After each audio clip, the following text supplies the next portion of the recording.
Kalingap Rab nagsalita na tungkol sa issue sa Kalingap Ball, kung bakit di kay Carla ang award na iyon, at Viancy ang napili na isang Star of the Night, yan malalaman natin yan mamaya. Isa na namang mapalang araw po sa inyong lahat mga Kalingap, sana po ay lagi kayong nakatutok sa aking ginagawang reaction video. At kung nagustuhan nyo naman po ay sana wag nating kalimutang mag-like at subscribe sa maliit na channel na ito.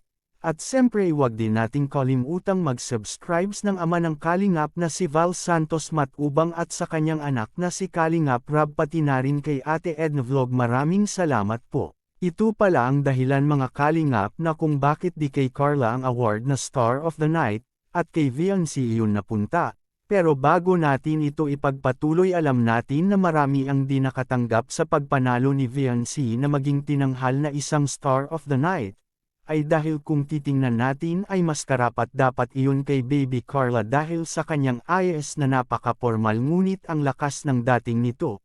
Kaya marami talaga ang nabigla at nagtataka na si Viancy ang nanalo nito mga Kalingap.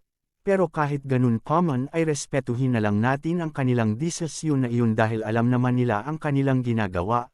At wala po yung bias na nagaganap mga Kalingap na si Viancy talaga ang nanalo sa award na iyon, dahil kung titingnan din natin ay iba din ang dating ni Viancy na sobrang angas ang ganda nito at lalo na sa kanyang sinusuot na sobrang bagay sa kanya.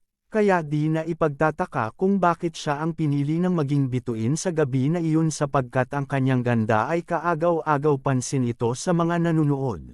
Samantala ating balikan ang pagsasalita kay Kalingap Rab at pagpapaliwanag tungkol sa pagkapanalo ni Viancy na isang Star of the Night, na kung bakit sa kanya iyon napunta at di si Carla ang nakakuha sa magandang award na iyon mga Kalingap. Na maraming mga viewers at fans ang nabigla na lang nito sa kanilang desisyon sa pagpili.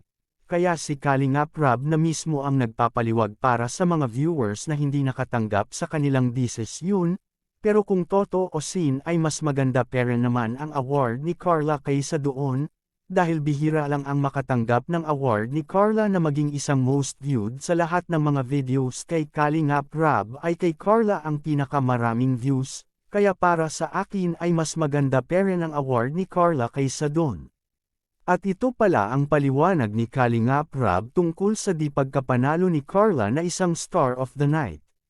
Makikita po natin sa video. Nag-photoshoot kami ni Carla, sobrang natural. Yun yung bagay kay Carla. Ganun lang sana yung ginawa sa kanya dun sa Kalingap Ball. Sino ba nag-ayos nun? At parang tumanda yung ano niya, nag-matured siya doon. Ayos niya is ay naku, baka lalong mahirapan ang ALM kung sino yung Queen of the Night. Baka. Kaya pala hindi napunta kay Carla ang award na iyon, ay dahil sa kanyang make-up na hindi maganda na nakamat short sa kanyang hitsura.